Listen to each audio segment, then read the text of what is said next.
c'est Thomas de la chaîne YouTube Wrestling Kingdom, j'espère que vous allez bien.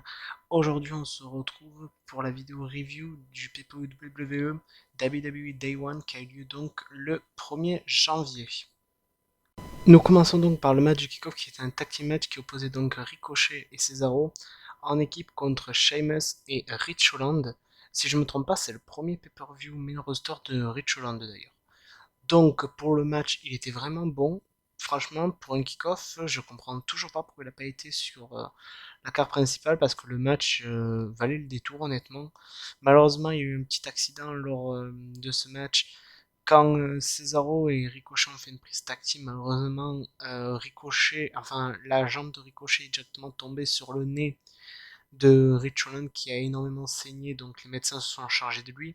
Donc, parmi la quasi-totalité du match, c'est Sheamus qui a quasiment fait le boulot seul et qui s'est bien débrouillé, pour être honnête avec vous. Le match était très très bon. Ils ont tous pu briller dans le match, malheureusement, sauf Rich Holland qui a été rapidement mis de côté.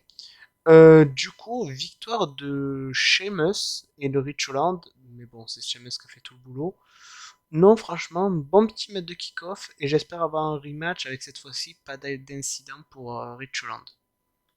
Nous passons donc au premier match de la carte principale qui était pour les WWE SmackDown Tag Team Championship qu'opposaient donc les champions les Usos contre Jay et Jimmy Uso contre le New Day, King Woods et Kofi Kingston dans un match qui a duré 17 minutes 03. Ben, personnellement, le match, j'ai envie de dire, je me suis un peu lassé du match. Je vais être honnête avec vous, le match était très bon, mais j'étais un peu saoulé. Pourquoi? Vous allez me dire, mais pourquoi si c'était très bon, t'as été saoulé? C'est malheureusement, on a tellement vu les Usos contre le New Day que au début c'était bien, ils rajoutaient des stipulations, donc ils pouvaient innover des choses, que là malheureusement, ce qui est normal, hein, ils n'ont pas des listes de moves non plus infinies. Bah, en fait, maintenant, limite les affrontements des Usos contre le New Day, on sait à quoi s'attendre. Et ça tourne à peu près au même booking, quoi. Donc, le match était très très bon, mais voilà, j'avais une sensation de déjà vu. Et c'est ça qui me... En fait, moi, ça me lasse un peu, tu vois. Quand c'est des matchs, à la rigueur, que c'est des matchs qu'on a déjà vus, pour varier un peu, rajouter une stipulation, faites un truc particulier.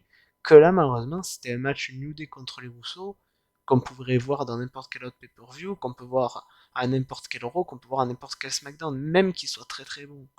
Et mais malheureusement, on a vu, revu et revu. Et moi personnellement, même qu'il a été bon, j'ai pas été comme la première fois qu'on a eu, la première fois qu'on voit un match Uso contre New Day, on se fait waouh, c'est dingue et tout et tout. Mais là, à force, on a déjà fait le tour, quoi. Donc, s'il vous plaît, c'est bon. C'est leur dernier affrontement. Changez d'équipe parce qu'à force, la division de tag team vous avez une assez bonne division de tag team, même si, comme chaque fois, leur booking ça tourne tout le temps autour de quelques personnes. Mais essayez de construire d'autres équipes. Je sais pas, Alpha Academy contre le New Day, ça pourrait être pas mal. Faites un turn face de Alpha Academy et mettez-le contre le New Day, je suis sûr, ou même laissez les heals. Je suis sûr que ça peut faire quelque chose d'intéressant. Donc voilà, juste un peu déçu du fait que ça soit tout le temps la même chose. Nous passons au match que toute la planète entière attendait de voir le match qui a hypé pour voir le pay-per-view. Non, plus sérieusement. Nous avons donc enchaîné avec Drew McIntyre contre Mokatmos. Pour être honnête avec vous, j'attendais rien de ce match. Mais vraiment rien du tout de ce match. Et au final, je vais pas être mauvais, il a été sympathique. Mais voilà, pas plus sympathique, il était correct. Mais je veux dire, voilà, pour moi, ce match, ça n'a pas de place sur une carte de pay-per-view. Limite, dans une carte pay-per-view, oui, mais dans le kick-off. Et ça qui me fait mal, dans la preview, j'avais parlé de mon Capmos avec sa gimmick que je déteste. Ce qui me fait mal, c'est quand même de voir Drew, qui était quand même au sommet et tout, être aussi rabaissé, d'avoir une rivalité comme ça, quoi. Parce que voilà, je sais pas, vous l'aurez mis contre Corbin, à la rigueur, j'aurais trouvé la place dans la main card logique, mais là, contre mon Capmos, voilà. J'ai envie de dire victoire logique de Drew McIntyre dans un match qui a quand même duré 9 minutes 42. Ouais, bon, un match quoi, match basique, je veux dire. Ouais, rien de bien fou quoi.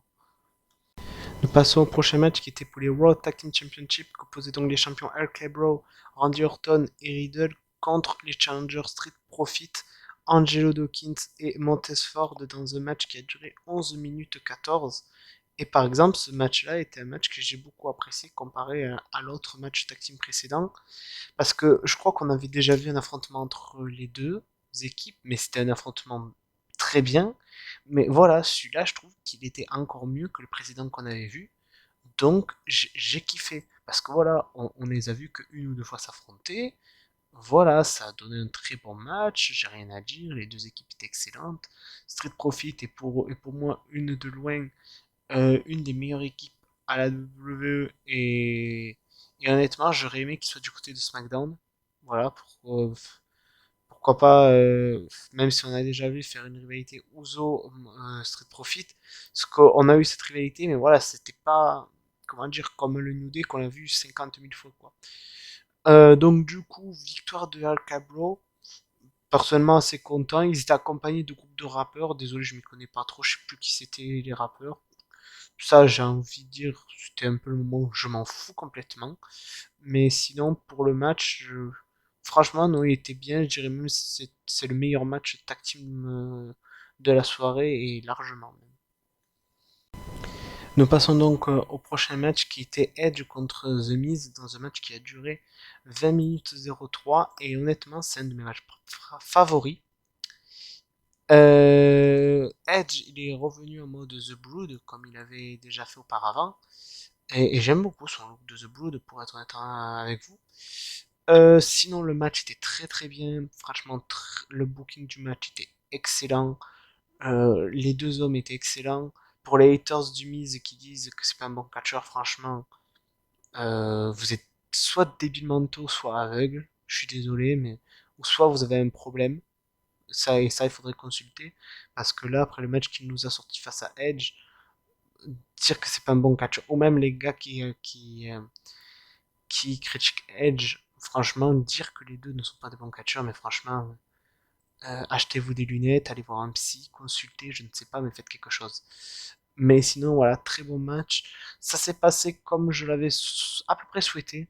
Il y a eu une intervention de Maryse. Du coup, quand elle a vu que The Miz n'arrivait pas à le vaincre, elle a essayé de mettre son petit grain de sel. Mais là, The Glamazon, Beth Phoenix qui fait son retour et qui fait fuir du coup Maryse et que The Miz choqué regarde Beth Phoenix, il dit ouais tu fais quoi là et le temps qu'il se retourne, bim, un spear, 1, 2, 3. Et par contre le look de Beth Phoenix, qu'est-ce qu'elle était badass avec sa coiffure, sa veste en cuir et tout, j'ai hâte de voir l'affrontement tag team mixte, même si je sais que niveau technique, Edge et Beth Phoenix les bouffent, hein. Même s'il y a un Maryse contre Beth Phoenix, Maryse elle se fait bouffer, même si j'adore Maryse, niveau technique, Maryse, tu te fais bouffer, je suis désolé. Mais pourtant, je l'adore. Mais sinon, cette rivalité me hype énormément, pour être honnête avec vous. Nous passons au prochain match qui était pour les Raw Women's Championship, qui opposait donc Becky Lynch contre Liv Morgan dans un excellent match qui a duré 16 minutes 57. Et franchement, j'ai adoré ce match. J'adore les deux catcheuses, surtout Liv Morgan. Et là, elle a pu montrer aux gens qu'il a sous-estimé, qu'elle était une excellente catcheuse. Et franchement, je suis super fier d'elle parce que Liv Morgan, je l'aime beaucoup cette catcheuse. Et on voit qu'elle s'améliore et qu'elle se casse le cul, je veux dire, à s'améliorer. Et ça se voit dans le ring. Vraiment, elle a su tenir tête à Becky Lynch, qui est quand même une des tops de la WWE depuis des années maintenant. Et franchement, c'était très très beau à voir. Même à un moment donné, Liv Morgan a eu un peu Becky Lynch par son propre jeu, en lui coinçant le bras contre les escaliers, en le piétinant comme elle lui avait fait justement à Raw. Il y a eu de très bonnes prises, vraiment des prises de risque du côté de Morgan avec des suicide dives. Franchement, le match était excellent. Je pense même que c'est probablement mon match favori de la soirée, mais malheureusement, La WWE, quand ils font un bon truc, ils arrivent quand même à te casser. Victoire de Becky Lynch, et ça, je ne le comprends pas, car ils avaient fait un bon truc, le match était excellent. Ils auraient donné la victoire à Liv. Je pense que, bon, même s'il y avait un pourcentage de gens qui rageaient, et honnêtement, j'en ai rien à foutre, la quasi-totalité des gens auraient été contents de voir Liv Morgan. Mais malheureusement, la WWE, encore et toujours pareil, ils ont des bonnes opportunités de faire un bon moment, de créer des moments marquants, et au final, ben, ils cassent tout, hein. Et maintenant, je pense que la rivalité va se terminer là, parce que je pense pas qu'ils vont faire un troisième affrontement. Et malheureusement, je suis sûr que Liv va retourner aux oubliettes comme la quasi-totalité des autres catcheuses, voire même peut-être courir autour de VM4-7. Mais c'est tout. Maintenant, ça va être qui la prochaine challengeuse? Je suis sûr, allez, avec l'originalité qu'ils ont, ils vont remettre Bianca Belair alors qu'ils ont plein de catcheuses. Et là, ça me saoule. Cette rivalité m'a hypé de ouf et j'avais un petit espoir qu'ils allaient bien booker. Le match était bien booké, mais le résultat, il m'a saoulé. Donc, j'ai pas envie de trop d'en parler parce qu'il m'a saoulé le résultat. Nous passons au main event qui a été un petit peu modifié suite à l'absence de Roman Reigns à cause du Covid. Ça s'est transformé en Fatal 4 pour le WWE Championship. Donc c'était le champion Big E qui défendait son titre contre Seth Rollins, contre Kevin Owens, contre Bobby Lashley et contre The Beast Brock Lesnar. Le match, j'ai trouvé honnêtement très très bon. Franchement, le match était bien construit. On a pu voir que durant le match, Rollins et Owens ont commencé à former une équipe. Donc pourquoi pas les mettre officiellement en équipe et à la course au titre, par exemple euh, ben, je sais pas, contre les champions de tag team de SmackDown, par exemple, ça pourrait être intéressant contre les Usos. On a pu voir des séquences où il y a eu une confrontation entre Lashley et Lesnar, et ça j'ai beaucoup aimé, les confrontations qu'il y a eu. Je trouve que quand même, le champion Biggie a quand même été assez transparent dans le match. Ce que je trouve, c'est pas celui qu'on retient le plus dans le match. Parce que moi, les deux choses que j'ai le plus retenu, c'est les confrontations entre Lashley Lesnar et l'équipe Owens-Rollins. Donc je trouve que dans ce match, Biggie a été un peu effacé, ce que je trouve dommage parce que c'est le champion. Et il est champion depuis pas si longtemps que ça, donc je trouvais ça un peu dommage qu'il a été effacé, et c'est le seul bémol que je pourrais dire sur ce match-là. Sinon, dans la généralité, les autres ont eu des bons petits moments pour briller. J'espère d'ailleurs que ça va continuer une rivalité entre Lashley et Lesnar, parce que j'ai hâte de voir de confrontation avec eux. Du coup, la victoire a été remportée par Brock Lesnar, par la surprise générale, que dans un match qui a duré 8 minutes 20. Je trouvais le match un peu court quand même, pour être honnête avec vous. Mais bon, Euh, ma foi, il y a beaucoup de personnes qui critiquent le fait qu'il soit devenu champion. Ben moi, je trouve pas. Je suis certes un peu triste par rapport à Biggie parce qu'il n'a pas eu le règne qu'il méritait, mais je me dis, vu maintenant avec tous les renvois qu'ils ont eu, le peu de roster qu'ils ont, le mieux serait que voilà, Lesnar reste champion, que quand Roman revient, ils unifient le titre, parce que là, avec ils ont un roster, je veux dire, bon, en comptant les personnes qui n'utilisent pas, non, pas qu'ils n'utilisent pas, qu'ils ne savent pas utiliser, parce que tous les catcheurs qui sont en ce moment dans la WWE, qu'ils soient utilisés ou pas utilisés, ils pourraient tous avoir un meilleur booking. Ça, c'est une certitude. Donc pour moi, il faudrait unifier les titres. Parce que là, à l'heure actuelle, deux titres dans un show, ça sert plus à rien, pour être honnête. Donc il faudrait unifier le titre universel et le WWE. Donc j'espère que à Mania, ça se déroulera comme ça. Et qu'après, bon, si Biggie récupère un titre, ça je suis pas contre après, hein, ça je suis pas contre du tout. Donc voilà, non, non. Main event bon, mais un peu court à mon goût. Nous arrivons à la fin du match, et franchement, si je devais comparer le pay-per-view à quelque chose de d'assez récent, comparerais le pay-per-view au jeu vidéo Cyberpunk. Pourquoi?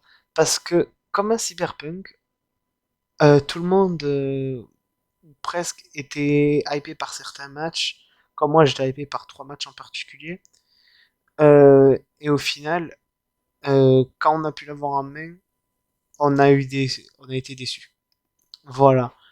Par exemple, le match féminin, il était très bon. Le match était très bon. C'est vraiment excellent. Le résultat, même si j'adore Becky la faire gagner, je trouve que c'était pas la bonne idée.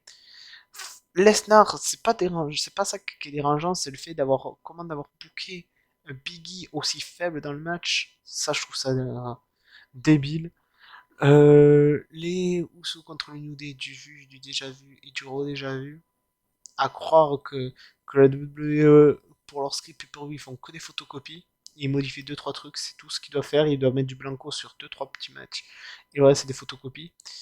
Limite, le match qui est sorti plus du lot, donc bon, Becky Live, mais le match du kick-off aussi, et pour moi, le seul match qui a, disons, tenu ses promesses, c'est le Edge contre The Miz, qui a été vraiment un masterclass. Mais sinon, voilà, les autres, même si j'ai adoré le Becky Live, le résultat m'a un peu déçu. Donc voilà. Donc voilà, n'hésitez pas à me dire en commentaire ce que vous en avez pensé. Moi personnellement, je pense que j'ai tout dit. Donc n'hésitez pas à liker, commenter, partager et à vous abonner. Et on se retrouve pour une prochaine vidéo. Allez, à plus.